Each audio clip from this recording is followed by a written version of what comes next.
Negara ini dikuasai oleh Uni Soviet. Presiden terakhirnya Gorbachev. Ada yang mengatakan Gorbachev itu orang Bandung. Nama aslinya Cecep Gorbachev.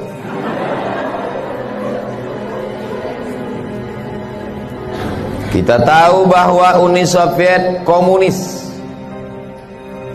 ateis, sosialis. Ekonominya sosialis. Akidah agamanya komunis. Tidak ada Tuhan. Di antara tokohnya adalah Karl Marx. Pemikirannya disebut dengan Marxisme. Mengatakan Tuhan tidak pernah menciptakan manusia. Manusia itulah yang membuat Tuhan dalam pikirannya. Kata Marxis, Tuhan itu, agama itu hanya opium, candu. Sama seperti orang kecanduan narkoba, begitulah orang mabuk agama. Tuhan tidak pernah ada, kata Karl Marx. Negara-negara jajahannya tidak boleh membaca Quran. Quran dibakar, ulama-ulama dihabisi, agama tidak boleh berkembang. Akhirnya datang Boris Yeltsin. Setelah itu tumbanglah Uni Soviet, dan negara-negara tadi merdeka, dan Soviet menjadi kecil, dan negara tidak sebesar dulu lagi. Ketika negara-negara jajahan Uni Soviet tadi merdeka, Uzbekistan, Tajikistan, Afghanistan, Kirgistan. Stan itu artinya bahasa Inggrisnya land, tanah. Orang Kurdi punya tanah namanya Kurdistan. Somat punya tanah namanya Somatstan. Tajikistan, Uzbekistan, Kazakistan, Kirgistan, Tajikistan, Afghanistan merdeka. Apakah mereka ini menjadi komunis dan tidak beragama? Ternyata setelah negeri-negeri ini merdeka, anak-anak kecilnya hafal Quran. Ya, Masya Allah dulu, cerita belum selesai. Dari mana anak-anak ini bisa hafal Quran? Ternyata di dalam kamar itu malam-malam tanahnya digali. Digali pasir tanah di kamar itu, lalu kemudian bagian atasnya ditutup pakai papan dan karpet. Anak-anak dimasukkan ke dalam, gelap, tidak dikasih lampu, menghafal Quran, memakai metode talqin. Guru membaca, murid mendengar. Uni Soviet berubah menjadi Rusia dengan Presiden Vladimir Putin. Putin tidak sedahsyat pendahulunya.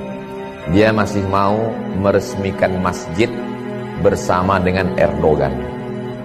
Dia tidak mengusik Islam. Bukan berarti saya pro Putin. Lalu dari 3 contoh sampel tadi, yang pertama Tunisia, yang kedua Uni Soviet, yang ketiga Turki. Ini akan masuk ujian akhir semester.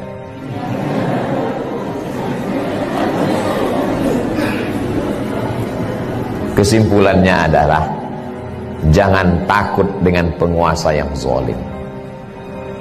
Tapi kami nggak bisa berceramah seperti Ustadz. Ceramah ini berat, biar aku aja. Sanggup kalian dibully?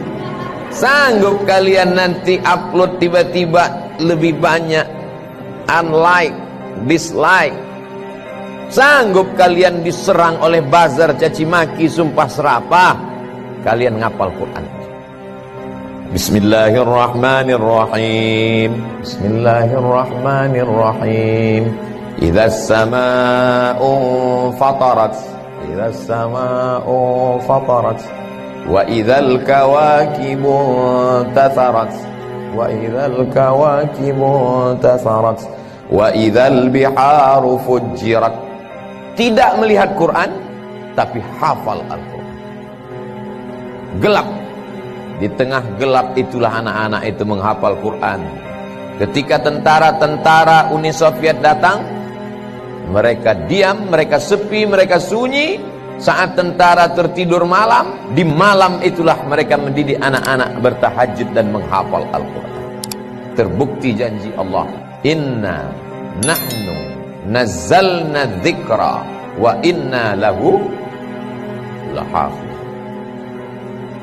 Akhirnya apa yang terjadi? Begitu dideklarasikan negara pecah, Uni Soviet tumbang, berdiri Rusia, dan negara-negara kecil ini merdeka. Al-Quran sudah bangkit. Tidak ada yang bisa menghilangkan Islam dari suatu negeri. Kuncinya satu, lembaga pendidikan Al-Quran.